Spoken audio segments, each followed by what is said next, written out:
Monday. It's Monday. Hopefully everybody had a good weekend. Had a good weekend. Hello, Zardoz. Hello, Rabid Wombat. We had a fun Warhammer show on Saturday with special guest Naeem. Mutach had a lazy weekend. That's good. Zardoz ordered the things. Good. Yeah, we had a good Warhammer show. Having Naeem was super fun. We're definitely looking at having more guests in the future. Hopefully in the near future. We'll see. People have crazy schedules. We'll do what we can. Naeem is a delight. Yes, Naeem is a delight. I look forward to working with him again one day in some capacity. We'll see. We'll see how that goes. And then Saturday night, the big trivia night. We were so close. So close, my team. We did great. Definitely my team, my best showing yet. We would have won. Mathematically, we would have won had Jessica and her team not missed that one question. But it's fine. No hard feelings, no grudges. I'm sure it wasn't on purpose. Yeah, it's all good. Hey, Emily. And then what else? What else happened this weekend? I don't know. I did a bunch of work yesterday. I've got a big review that should be online tomorrow, so I'll talk about it then. And yeah, I think that's it. I don't know. Trying to stay off of news all the time, like not glued to the news. Good luck with that, right? All right, let's do some Russian fairy tale. That's why everyone is here. I can't even begin to try to recap what we read last time, so we're just going to move on. So as I listed off a couple of the names of the upcoming stories, and we start with the 3 pennies. Ooh, starts off with a character that we've heard from before. A wealthy merchant hired an unknown man to work for him. The man worked for a year, then asked the merchant to settle his account. The merchant gave him the wages he had earned, but the worker only took 1 penny for his work, went to the river, and threw the penny into the water. If I have served faithfully and truly, he said, my penny will not sink. The penny sank. Again he went to work for the same merchant. He worked for a year, and the merchant also gave him his due, but the worker only took 1 penny, went to the same place, and threw the penny into the water. The penny sank. So he went to work for the merchant for a 3rd time. He worked for a year, and the merchant gave him more money than before as a reward for his zealous service. But the worker again took only 1 penny, went to the river, and threw it into the river, and lo and behold, all 3 pennies rose to the surface. He took them and went along the road to his own village. Suddenly, he met a merchant who was going to Mass. He gave the merchant a penny and asked him to put a candle before the icons on his behalf. The merchant went to the church, took money from his pocket for candles, and accidentally dropped the worker's penny on the floor. Suddenly, a fire arose from this penny. The people in the church were surprised and asked who had dropped the penny. The merchant said, I dropped it, but it is not mine. A worker gave it to me to buy a candle for him. Each of the worshippers took a candle and lit it from this penny. Meanwhile, the worker continued on his way. He met another merchant who was going to the fair. He drew a penny from his pocket and gave it to the merchant, saying, buy some merchandise for me at the fair. Pick up some merch. The merchant took the penny, bought the merchandise he wanted for himself, and wondered what he should buy for the worker's penny. Just then he happened to meet a boy who wanted to sell a cat and asked for it no more and no less than 1 penny. The merchant could find no other suitable merchandise, so he bought the cat. This merchant sailed with his ships to trade in another kingdom. Now that kingdom was overrun with countless rats. The merchant's ship stopped at the port, and every now and then the cat ran away from the ships and ate the rats. The king was told about this and asked the merchant, "Is this beast expensive?" The merchant said, "It is not my beast. A certain young man asked me to buy it. Then he added in a calculating tone, that cat is worth 3 ships. The king gave the merchant 3 ships and took the cat.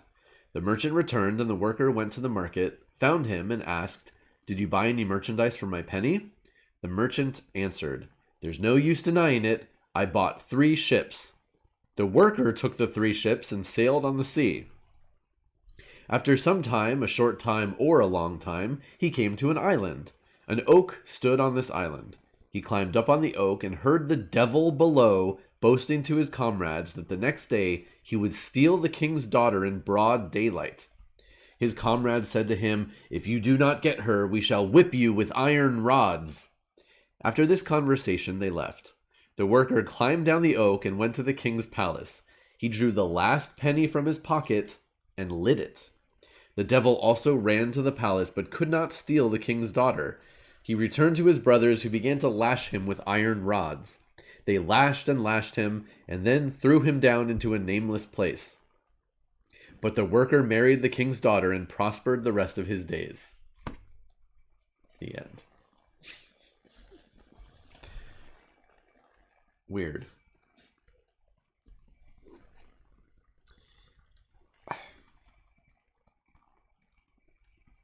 I mean, I guess there's something in there about working hard and being honest and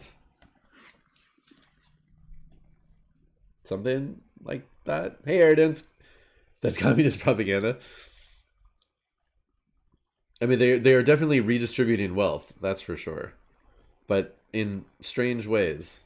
Hey, at least there was a cat. And the devil, or a devil.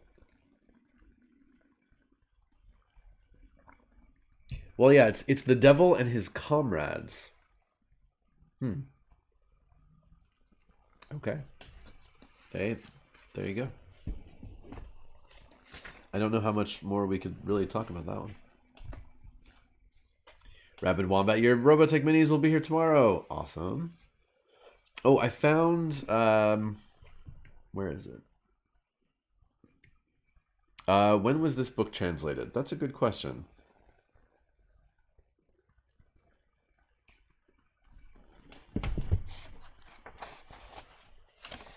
Not super recently.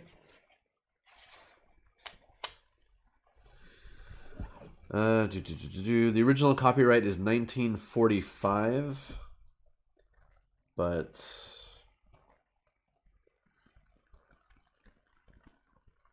of the original 1945 edition, blah blah blah blah blah. Critics continued to praise the 1975 hardcover reissue. So there was a reissue. Yeah, I don't know if it was updated then. Maybe there was something lost in translation. It is definitely possible that there are translation issues. There is a commentary in the back, but it's very short, which is odd. All right, so be it. Oh, what was I going to say? I found a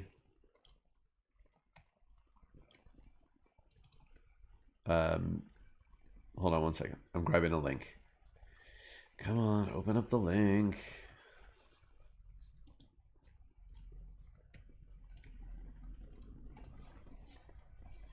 Rabid Wombat, Zardoz, you might be interested in that link. Okay, moving on. The princess who wanted to solve riddles. Riddles are good. Do not reply. Okay. Once there was an old man who had 3 sons, of whom the third was called Ivan the Simpleton. At that time there was a certain Tsar, for this was a long time ago, who had a daughter. She said to her father, "Permit me to solve riddles, father. If I solve a man's riddles, let his head be cut off. But him whose riddle I cannot solve, I will marry." Immediately they sent forth a call. Many men presented themselves, and all of them were put to death, for the princess was able to solve their riddles. Ivan the Simpleton said to his father, "Give me your blessing, father. I want to go to the Tsar's court and propound riddles." Well, that's a good word.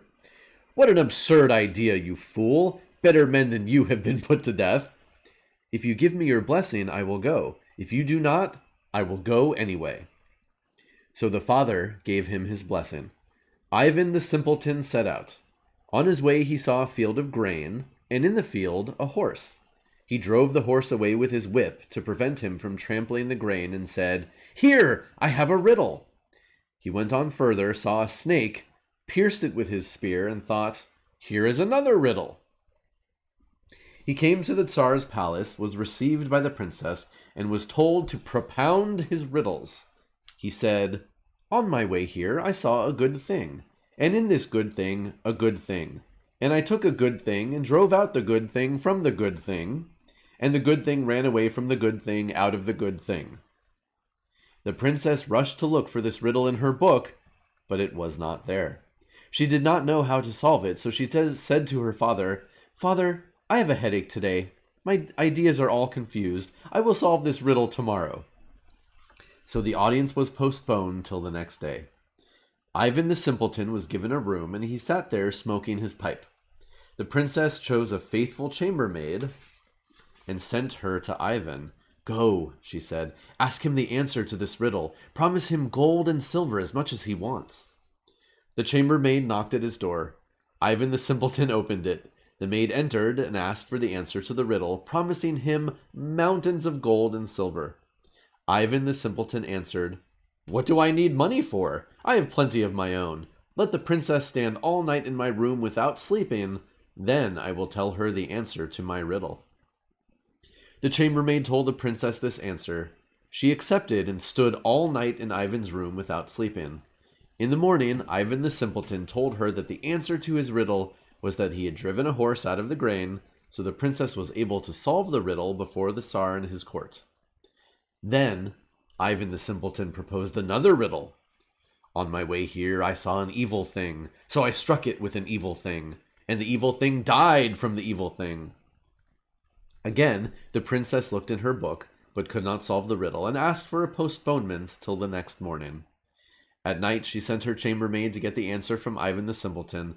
"Promise him money," she said. "What do I need money for?" said Ivan. "I have plenty of my own. Let the princess stand all night in my room without sleeping, then I will tell her the answer." The princess agreed, did not sleep during the night, and was thus able to solve the riddle before the court. Ivan the simpleton did not put his third riddle to the princess, but instead asked that all the senators be gathered together. In their presence he propounded a riddle about how the princess had been unable to solve the other riddles and had sent her chambermaid to bribe him with money. The princess could not solve this riddle either. Again she questioned him, promising to give him silver and gold, as much as he wanted, and to send him home in a coach and four. But her efforts were in vain.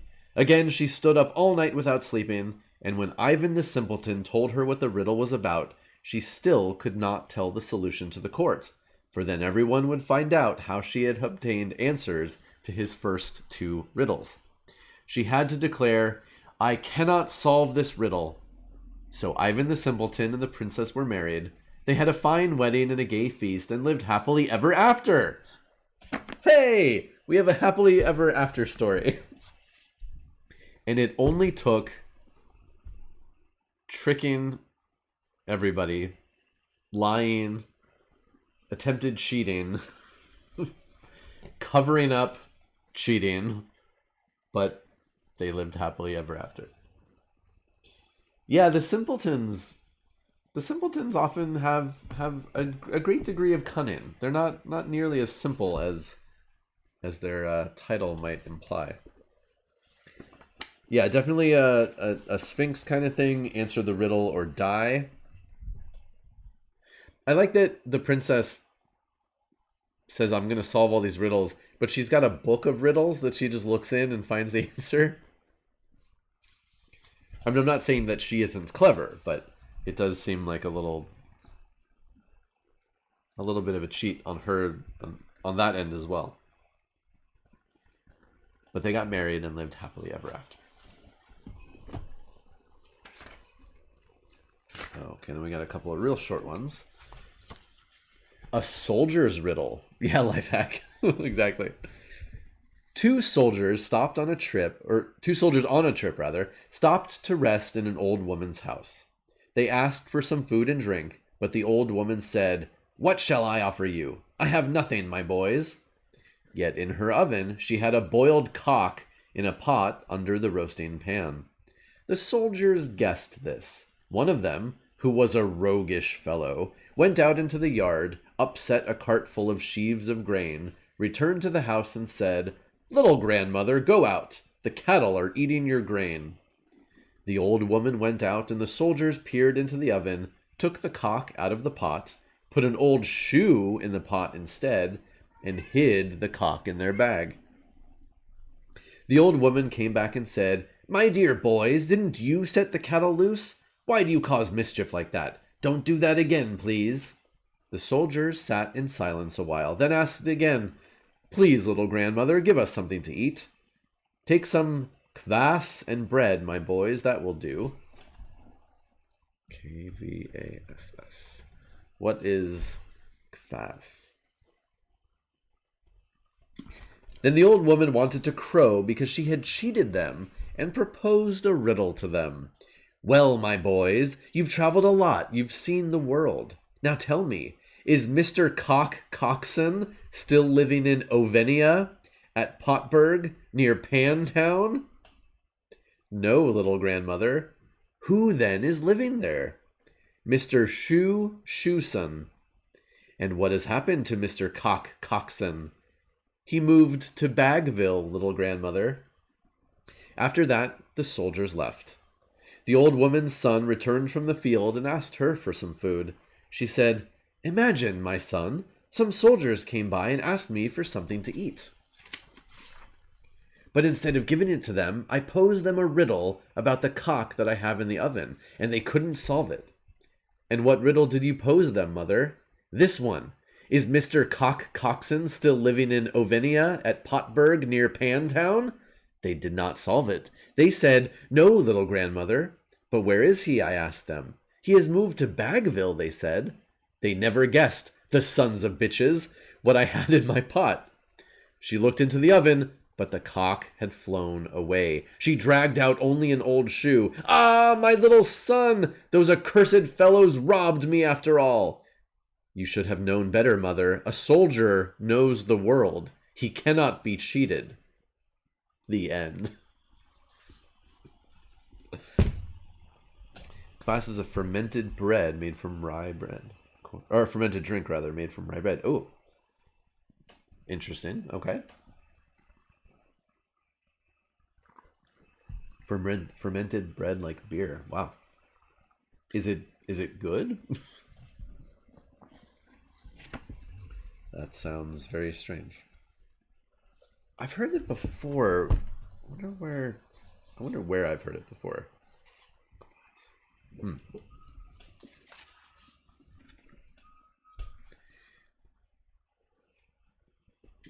Oh, Mr. Coxon. It's true arrogance. I mean, they literally did. He's in Bagville now. Or yeah, Bagville. Well, I mean, if any of you have had kvass before, or something like it. I mean, I guess if you ferment something and add enough spices and flavors to it. I hear music. My littlest one is on a Zoom call. It's this I don't know what to call it. It's like an activity with a it's like a class, but it's just an activity for little kids. But they play musical instruments and stuff. It's very cute. Okay, enough about soldiers and riddles. The next story is the dead body. A poor old peasant lived with his wife. They had 3 sons. 2 were clever, but the third was Ivan the Fool. Sometimes the elder brothers went hunting, and the fool followed them. The 2 clever brothers caught wild beasts and game birds, but the fool caught rats and mice, magpies and crows. Once the brothers sowed peas in the garden and told Ivan the Fool to guard the plants against crows. Their old mother had gone to the garden. As soon as she came there, Ivan the Fool noticed her and said to himself, "Just wait, I'll catch that thief, he'll remember me."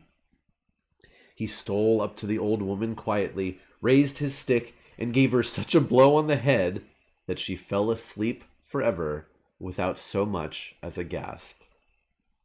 The fool's father and brothers began to chide, reproach, and abuse him, but he sat on the stove, dug in the soot, and said, why the devil did she try to steal? You yourselves put me there to watch." "You fool," said the brothers, "you've made your bed, now lie on it. Get down from the stove and dispose of the body." The fool muttered, "I'll do it as well as anyone." He took the old woman, dressed her in her Sunday best, put her in the back of a carriage, placed an embroidery frame in her hands, and drove through the village. He met an official driving toward him. "Get over to the side, peasant," the fool answered. Get over to the side, peasant. The fool answered, "Get over to the side yourself. I'm carrying the king's embroiderer." "Run over that scoundrel," said the official to his coachman, and as soon as their horses passed each other, the wheels of the two carriages caught, and the fool and the old woman were hurled out to a distance. "Gentlemen," cried the fool to all the people, "they've killed my mother, the king's embroiderer." The official saw that the old woman was dead, got frightened, and began to implore the fool. "Take anything you want, little peasant, only don't gather a crowd." The fool did not want to make too much of a fuss and said, "Give me 300 rubles and arrange with the priest to bury the dead woman." This ended the matter. The fool took the money, turned back, came home to his family and brothers, and they all began to live happily together. The end.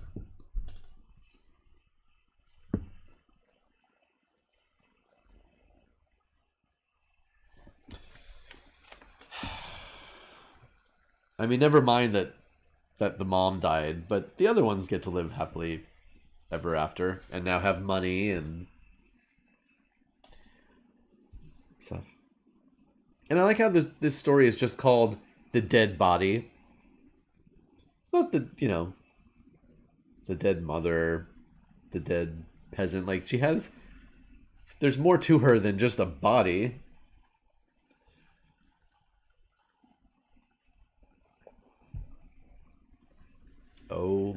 Oh, that fool.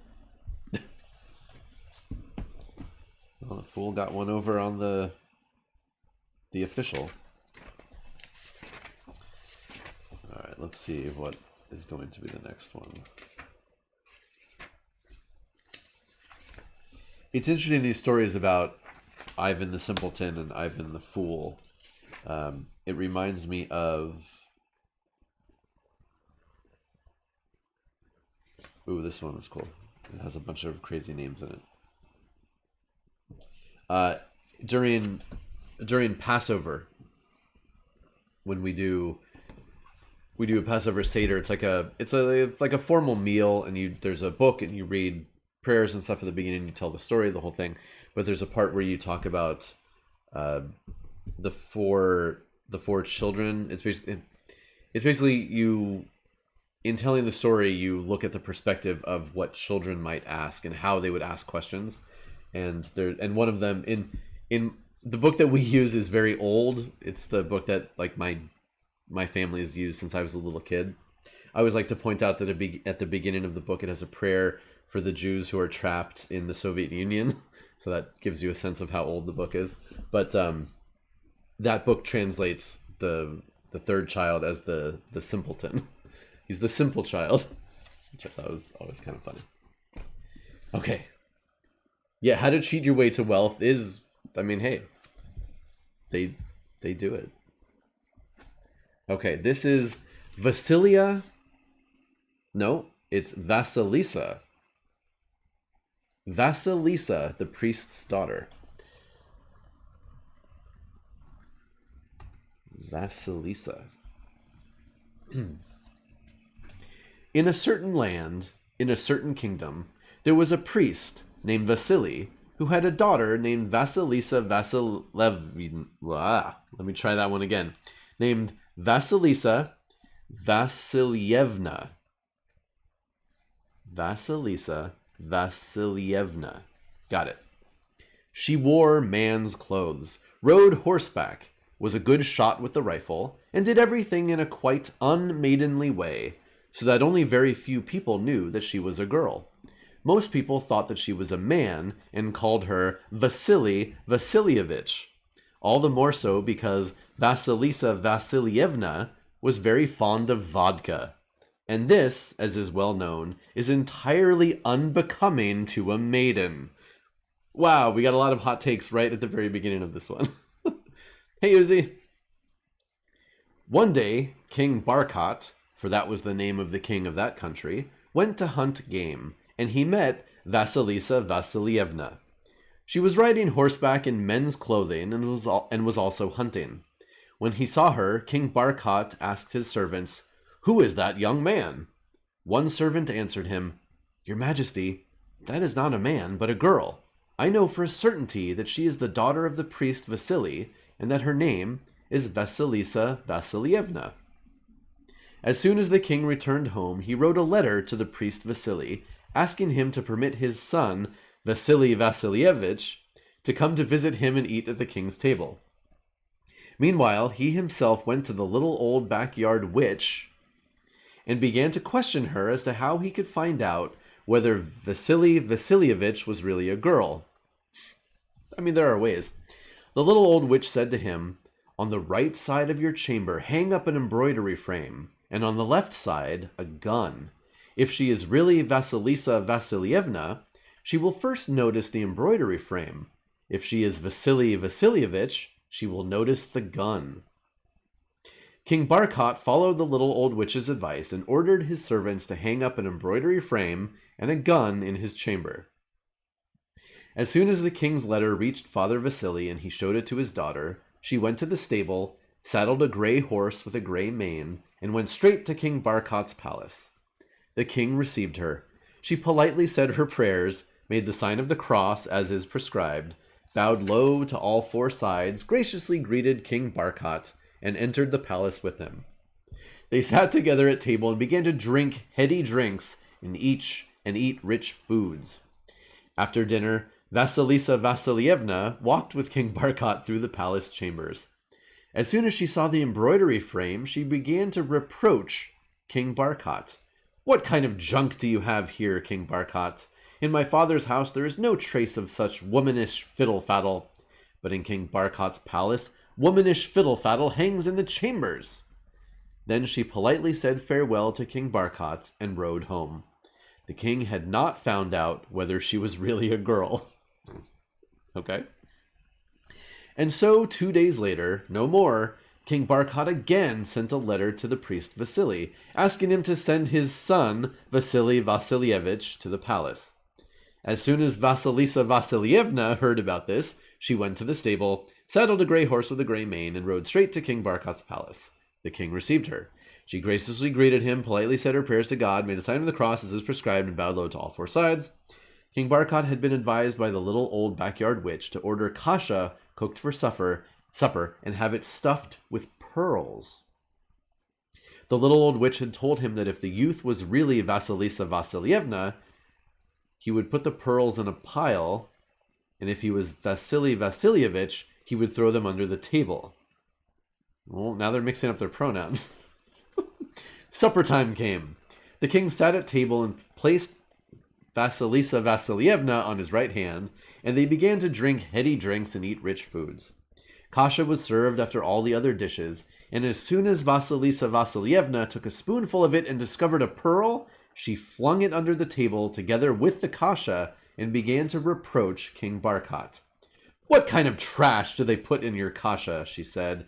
"In my father's house there is no trace of such womanish fiddle-faddle. Yet in King Barkot's house, womanish fiddle-faddle is put in the food." Then she politely said farewell to King Barkot and rode home. I like how she's just throwing food under the table, but then she politely says goodbye.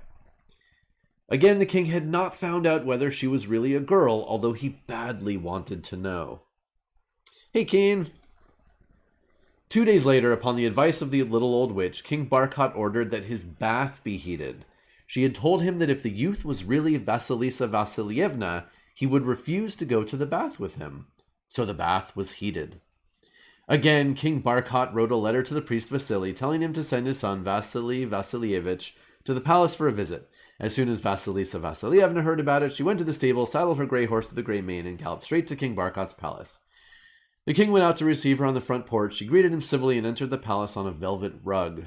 Having come in, she politely said her prayers to God, made the sign of the cross as is prescribed, and bowed very low on all four sides. Then she sat at table with King Barkot and began to drink heady drinks and eat rich foods. Blah, blah, blah, blah. After dinner, the king said, "Would it not please you, Vasily Vasilievich, to come with me to the bath?" "Certainly, your majesty," Vasilisa Vasilievna answered. "I have not had a bath for a long time, and should very much like to steam myself." So they went together to the bathhouse. While King Barkot undressed in the anteroom, she took her bath and left. So the king did not catch her in the bath either. Having left the bathhouse, Vasilisa Vasilievna wrote a note to the king and ordered the servants to hand it to him when he came out. And this note ran, "Ah, King Barkot, raven that you are, you could not surprise the falcon in the garden. For I am not Vasily Vasilievich, but Vasilisa Vasilievna." And so King Barkot got nothing for all his trouble, for Vasilisa Vasilievna was a clever girl and very pretty too. The end.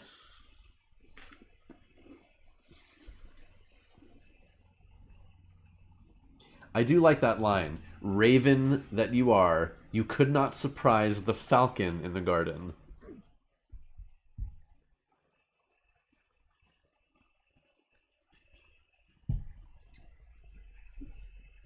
That one's cute. Oh, and there's a little horsey.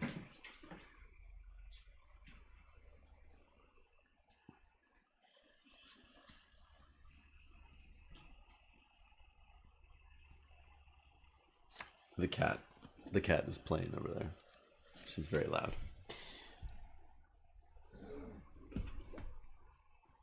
I mean, again, you could always just ask the person's pronouns.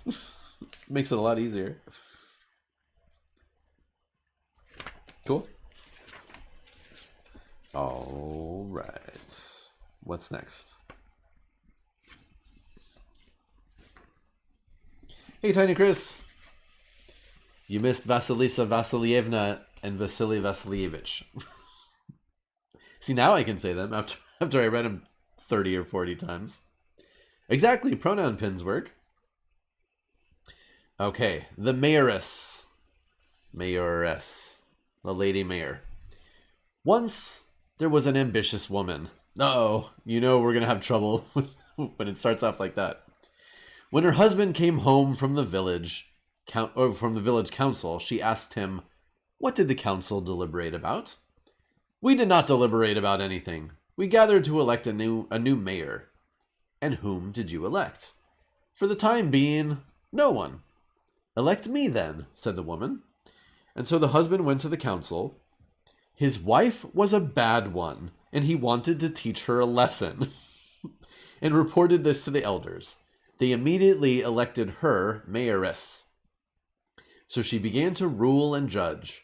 She drank wine with the peasants and took bribes. The time came for collecting the poll tax. The mayoress was unable to collect it on time. A Cossack came and asked for the mayor, but the woman, upon hearing that he had arrived, ran home to hide. "Where shall I hide?" she asked her husband. "Dear little husband, tie me up in a bag and put me over there with the bags of grain."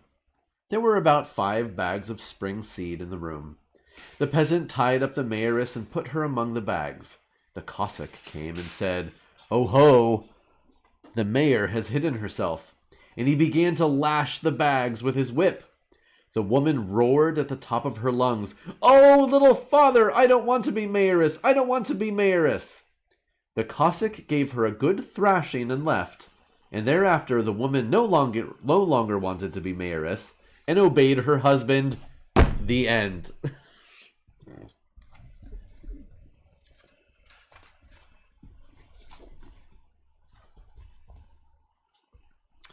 Wow. Wow. And I like how it starts off and it just, I mean, I assume that when it says once there was an ambitious woman, I assume that that has some loaded wording in there. But it goes on and then and it when it comes time to, and so the husband went to the council, and then it's just a parenthetical. His wife was a bad one and he wanted to teach her a lesson. But there you go. Cat, stop being crazy. She learned her lesson, apparently.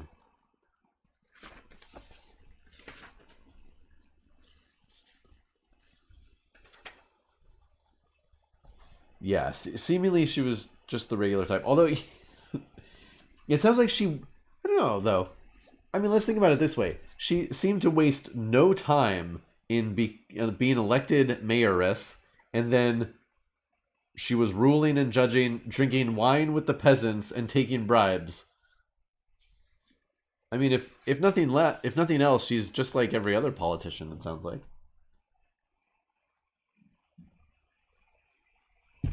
Exactly. Yeah, you can't be a politician without bribes. Okay. Ooh, some more fun names in this one. And this story is also called Ivan the Simpleton. I'm thinking that Ivan the Simpleton or Ivan the Fool might be a stock character in these fairy tales. In a certain land, in a certain kingdom, there lived an old woman and his old wife. They had 3 sons, of whom the third was called Ivan the Simpleton. Okay, yeah, definitely stock characters. The first 2 sons were married, but Ivan the Simpleton was a bachelor. The first 2 were busy. They managed the house, plowed and sowed, but the third did nothing at all. One day the old father and his daughters-in-law sent Ivan to finish plowing a few rods of land. The young boy came to the field, harnessed his horse, drove once or twice over the field with his plow, and saw countless swarms of mosquitoes and midges. He grabbed a whip, lashed one side of his horse, and killed a host of these bugs. He lashed the other side of his horse and killed 40 gadflies. He thought to himself, "Here, with one stroke, I have killed 40 mighty knights and a countless host of lesser warriors." He gathered them all together, put them in a pile, and covered them with horse dung. He did not continue plowing, but unharnessed his horse and drove home. Upon his return, he said to his sisters-in-law and his mother, "Give me a piece of thick cloth and a saddle, and you, father, give me the rusty saber that hangs on the wall. I am not a real peasant. I have no land." His family laughed at him, and to mock him, gave him a cracked clod instead of a saddle. Our fellow attached girths to it and laid it across a wretched mare. Instead of a piece of thick cloth, his mother gave him a ragged old dress of hers. He took this, sharpened his father's saber, made ready for his journey, and left. He came to a crossroads, and since he knew how to write a little, he wrote on the guidepost, "Let the mighty Ilya Muromets and Fyodor Lizinkov come to such and such a kingdom to see the strong and mighty hero who in one stroke killed 40 mighty knights and an unnumbered host of lesser warriors, and covered them all with a stone." Now we have names that popped up suddenly here, and I don't know if these are historical characters. If these are stock characters, they might be. Let's see what happens. Soon after him, Ilya Muromets came to the same crossroads and read the inscription on the post. "Ha!" he said. "A strong and mighty hero has passed by here. It is not meet to disobey him." He rode on and over... Here, Ilya Muromets and Fyodor Lyznikov.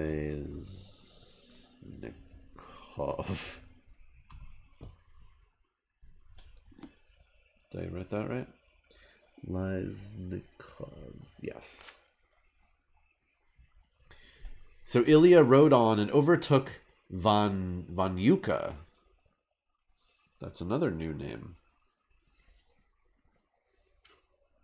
I guess it's Ivan Vanyuka? Weird. These names just sort of pop up. Vanyuka.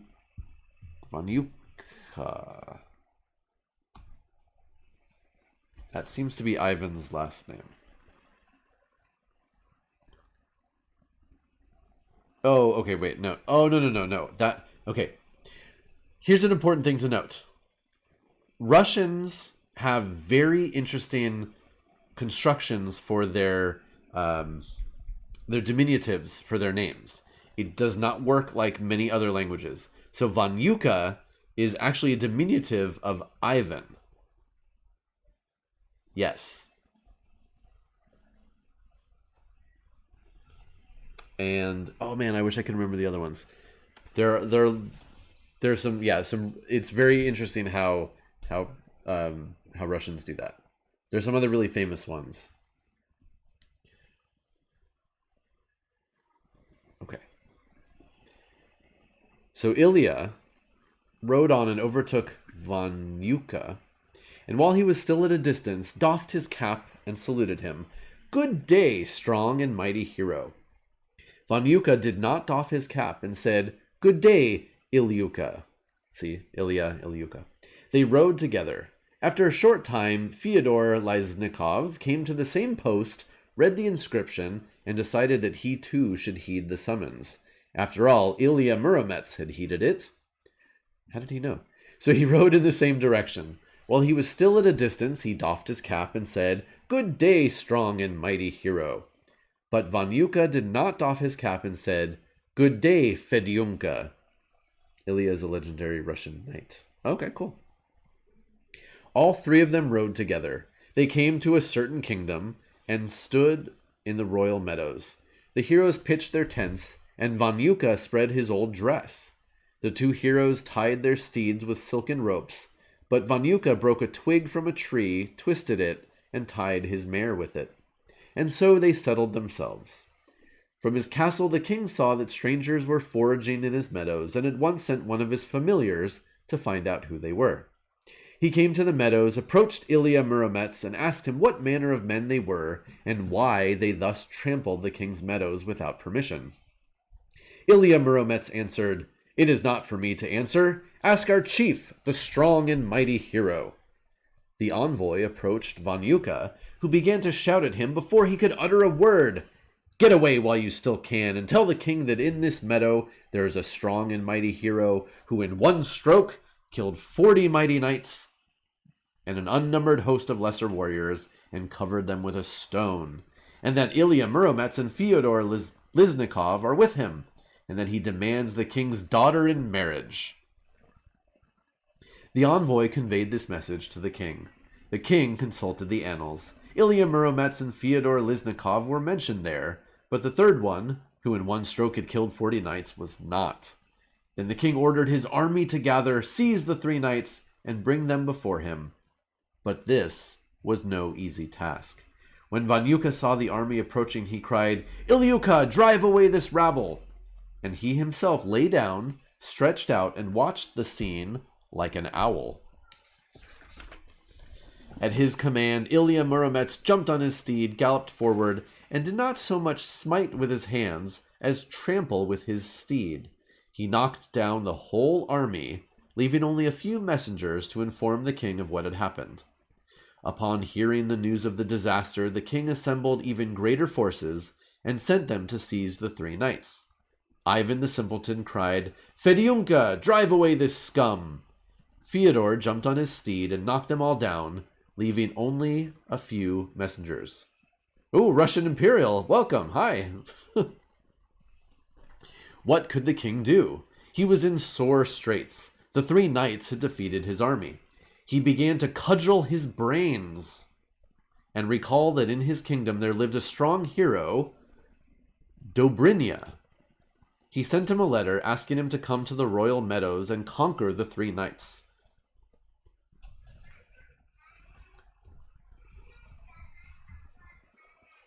Dobrynya. I'm sure, Russian Imperial, that you could help us with these names. He sent him a letter asking him to come to the royal meadows and conquer the 3 knights. Dobrynya came. The king received him on his 3rd-story balcony, and Dobrynya on horseback was level with the king on the balcony. So mighty was he. He saluted the king, and they spoke together. Then he went to the king's meadows. Ilya Muromets and Fyodor Liznikov saw Dobrynya riding toward them, became frightened, jumped on their steeds, and made away. But Vanyuka had no time to run away, for while he got his mare ready, Dobrynya approached him and began to laugh at the sight of this vaunted hero. Thank you for the follow. He was so short and so thin. Dobrynya bent his head down level with Vanyuka's face and stared at him in amusement. Vanyuka did not lose his presence of mind. He drew out his saber and cut off Dobrynya's head. The king saw this and was frightened. "Oh," he said, "the knight has slain Dobrynya. Now we are indeed in trouble. Go quickly, call the hero to my palace." Such a brilliant delegation came to fetch Vanyuka that, Lord save us, the very best carriages and people of the highest rank were there. They seated him in a coach and brought him before the king. The king received him hospitably and gave him his daughter in marriage. They celebrated their wedding and are still alive to this very day and chewing bread. I was at their wedding and drank mead. It ran down my mustache and did not go into my mouth. I asked for a cap and received a slap. I was given a robe, and on my way home, a titmouse flew over me cackling, "Flowing robe!" I thought she was saying, "Throw away the robe," and threw it away. This is not the tale, but a flourish for fun. The tale itself has not begun. I love that ending. Just tack it on anywhere.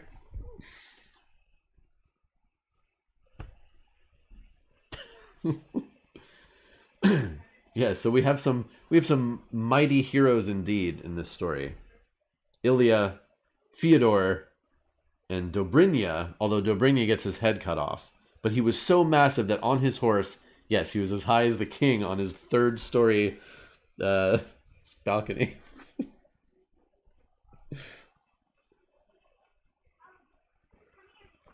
Yeah, so if you missed a couple times ago, we had that same last little bit at the end of another story.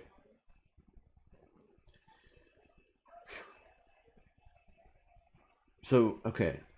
Yeah, so it sounds like Ilya and Fyodor are like roving knights, but Dobrynya is like the home team, it sounds like. Zarda says, I found Dobrynya and Ilya, no luck with Fyodor. Interesting. Interesting. Yeah, I wonder if they show up. Does this book have an index? Ooh, it does. Let's see what the index says. Ilya Muromets will show up in a few more stories. Okay. How about Fyodor? No, this is the only story with Fyodor in it. And Dobrynya, this is the only story with Dobrynya. Interesting. So, but Ilya will appear again. Does it have an entry for Ivan? Ooh, okay, this is cool. So there are a bunch of stories of Prince Ivan. There's Ivan the Crow's son. There are 2 stories of Ivan the Fool. 1 story of Ivan the Luckless.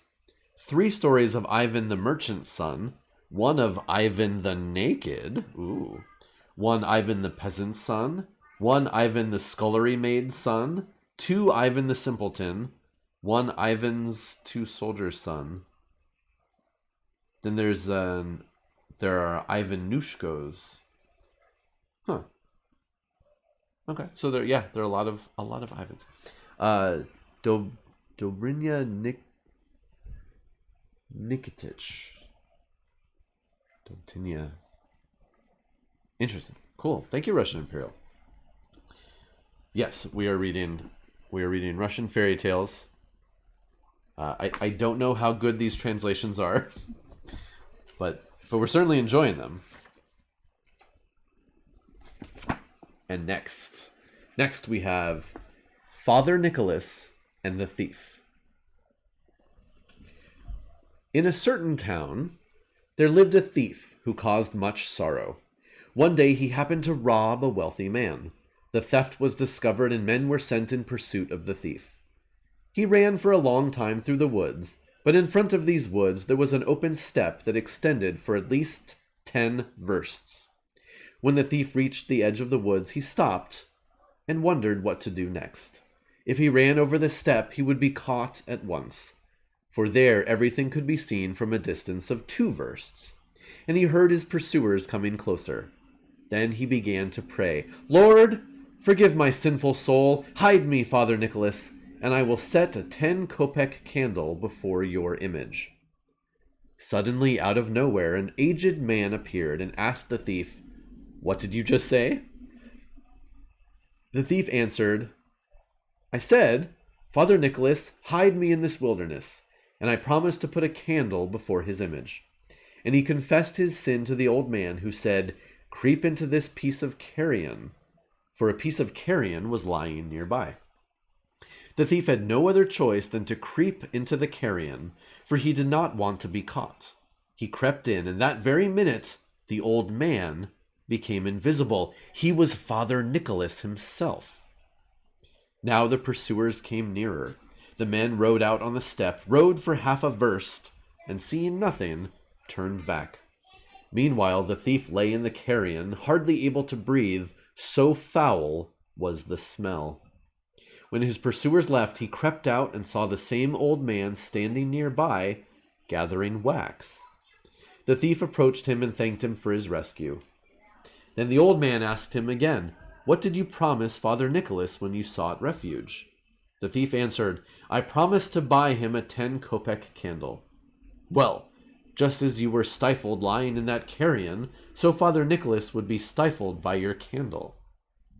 And the old man admonished him, "Never pray to the Lord and his saints to help you in evil deeds, for the Lord does not bless evil deeds. Now heed my words and tell others never to pray to God for help in evil deeds." Having said this, he vanished from sight. The end.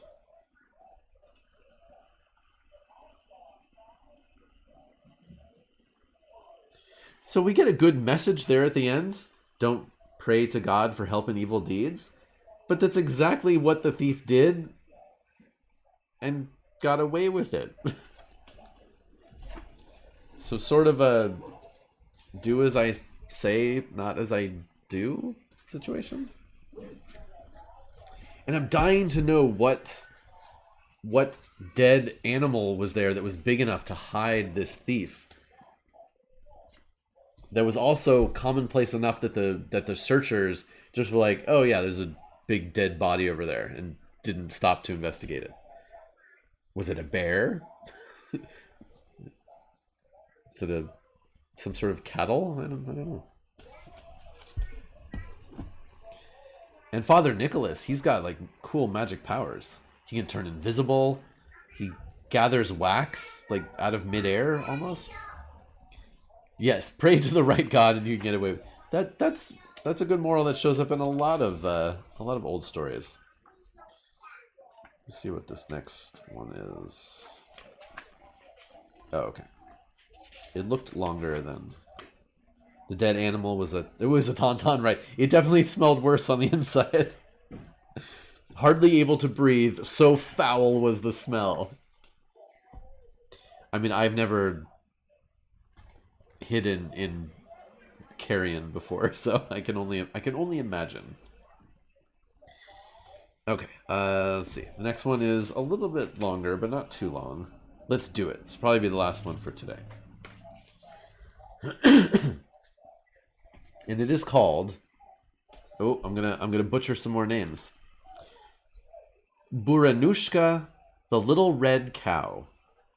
Hopefully that wasn't the carrion in the previous story. In a certain kingdom, in a certain land, there lived a king and a queen, and they had an only daughter, Princess Maria. When the queen died, the king took another wife, Yagishna. Yagishna gave birth to 2 daughters. One had 2 eyes, and the other 3 eyes. Ooh, this is cool already.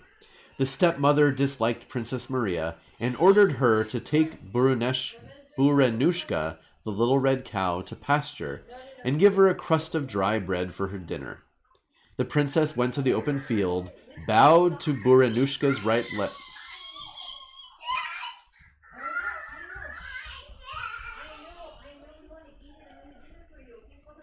The princess went to the open field, bowed to Burenushka's right leg, ate and drank her fill, and dressed in fine attire. All day long, dressed like a lady, she tended Burenushka. At the end of the day, she again bowed to the little cow's right leg, removed her fine attire, went home carrying back her crust of bread, and put it on the table. How does the slut keep alive? Wondered Yagishna. The next day she gave Princess Maria the same crust, and sent her elder daughter with her, saying, "Give an eye to what Princess Maria feeds herself with." They came to the open field, and Princess Maria said, "Little sister, let me lick the lice from your head." She began to pick them at the same time, saying, "Sleep, sleep, little sister. Sleep, sleep, my dear. Sleep, sleep, little eye. Sleep, sleep, other eye."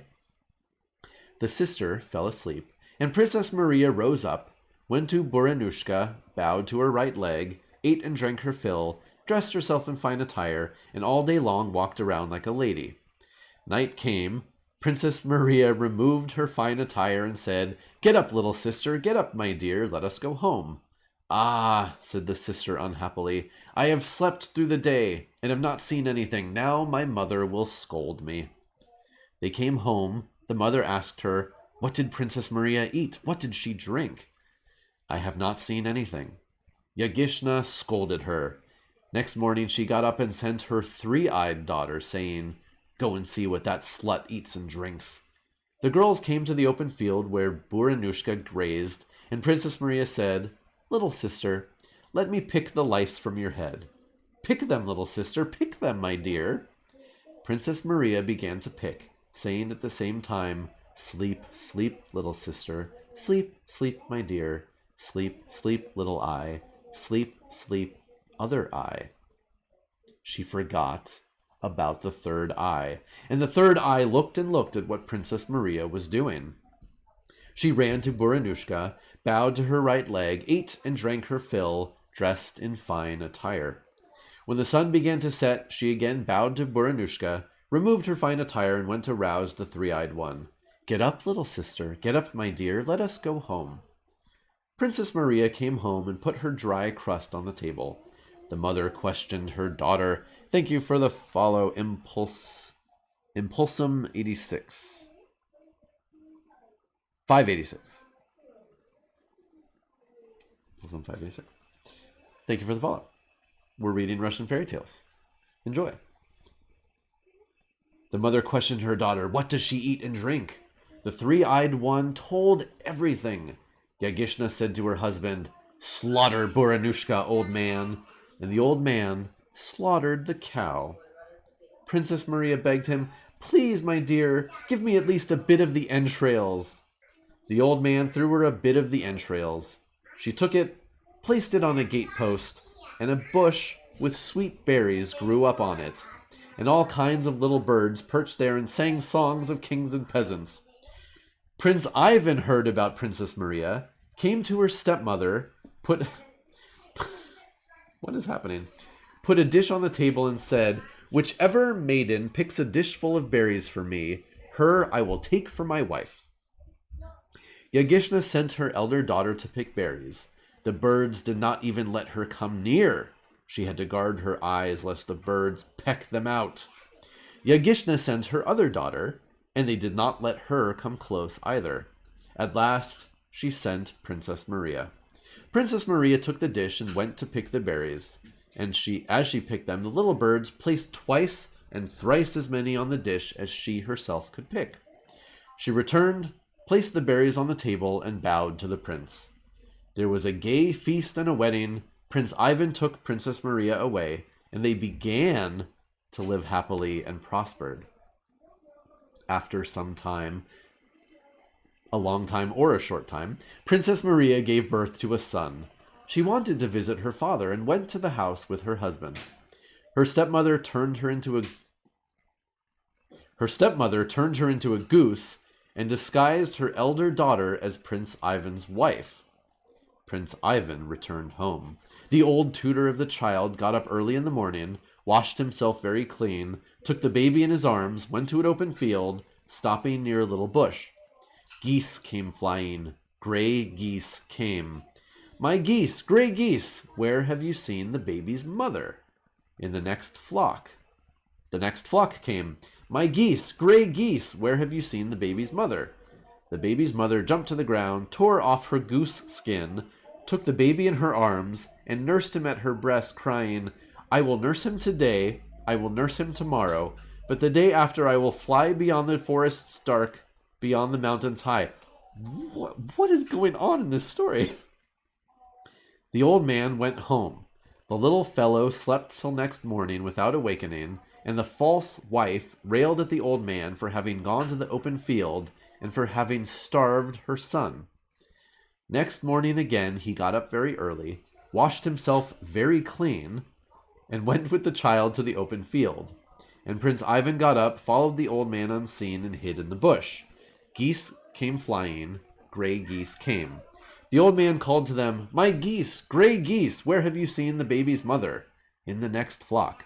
The next flock came. My geese, gray geese, where have you seen the baby's mother? The baby's mother jumped to the ground, tore off her goose skin, threw it behind the bush, nursed the baby at her breast, and said farewell to him. Tomorrow I will fly beyond the forests dark, beyond the mountains high. She gave the baby to the old man and said, Why is there a smell of burning? She turned to put her goose skin on and realized that it was gone. Prince Ivan had burned it. He grasped Princess Maria. She turned into a frog, then into a lizard, and into one kind of loathsome insect after another, and at last into a spindle. Prince Ivan broke the spindle in two, threw the top back at him and the bottom in front of him, and a beautiful young woman stood before him. They went home together. Yagishna's daughter yelled and shouted, The wrecker is coming! The killer is coming! Prince Ivan gathered the dukes and boyars together and asked them, With which wife do you advise me to live? They said, With the first. Well, gentlemen, whichever wife is the first to climb the gate, with her I will live. Yagishna's daughter at once climbed to the top of the gate, but Princess Maria only clutched it and did not climb up. Then Prince Ivan took his gun and shot the false wife, and began to live with Princess Maria as of old, and they prospered.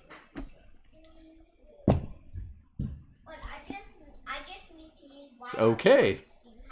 Well, they lived happily ever after quite a tale. I love this image, though.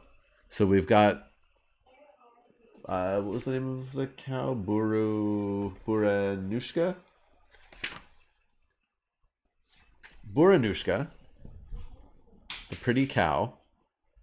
And then there's Maria putting to sleep the sister with the 3 eyes, which is pretty rad. Picking the lice out of her hair, because apparently they all had lice. Man, even reading that story, I was lost. But it kind of had everything, right? It had magic animals, helpful animals, wicked stepmothers, tricked sisters, people falling asleep when they're supposed to be watching, forcible animal transformations, tearing off skin, a contest to see who's the real one, who's the fake one. Wow. Wow. I don't know. I don't even know what else to say about that story. It was so crazy.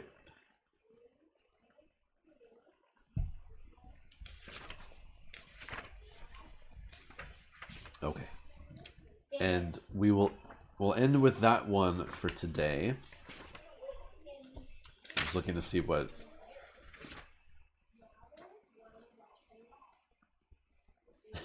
Hello, Pandar! And yes, it's just some wild stuff. Next time, it looks like we'll have stories called The Daydreamer, The Taming of the Shrew. I'm sure that'll go well with how women appear in these stories. Quarrelsome Demian. The Magic Box. Oh, look at this. Look at that. Look at that. That is rad. We gotta find out who that guy is. Yeah, Magic Box is definitely a thing. Yeah, the Magic Box. Buktanovich. Oh, more cocks. The Fox and the Woodcock. The Fox and the Crane. Yeah, Cow Zeus God. Something like that. We will find out in the next installment of Russian Fairy Tales on Mythology Monday. Let me see who is online that we can raid. Slight scheduling note. I will announce it first, even though it's not exactly my place. Jessica will be moving the Dune stream from Monday in the afternoon, our time at least, to Tuesday. So there will be no Dune today, but there will be Dune tomorrow. Tomorrow, 5 p.m. Pacific time. So hopefully everybody can make it. Hopefully that doesn't ruin everything for you. Maybe Dune, right. There will be a Dune stream. I can't promise you what we will do on that stream. I know, right? I leaked it. Well, I like to give... I like to start off and let people know what's happening over the week. Otherwise, the rest of this week should be the same as usual, for me at least. What is happening? Oh, man. Let's do... Yeah, Dune is a hashtag, not necessarily an indicator of actions performed. This is true. We usually read at least a chapter, right? At least. Oh, okay. Okay, Pandar, thank you. Let's see. Let's do... Oh, no. That's... Okay, there we go. All right. I hope you all are off to the start of a good week. Mine is going to be very busy. Hopefully yours is busy in a good way. I'll be back tomorrow for Toy Tuesday. We'll open toys in the morning, go over toys and things. And then, like I said, tomorrow afternoon will be Dune. And then we'll do Warhammer on Wednesday. I got to finish up this Impulsor. And, yeah, usual stuff this week. Magnets. Oh, crap. I got to figure out what we're doing on the Saturday group stream. Okay. Rabbit Mohammed has to go in the office. Sorry to hear that. But I wish you luck. Let's go see what Iffy's doing. Say hi to Iffy. Okay, bye.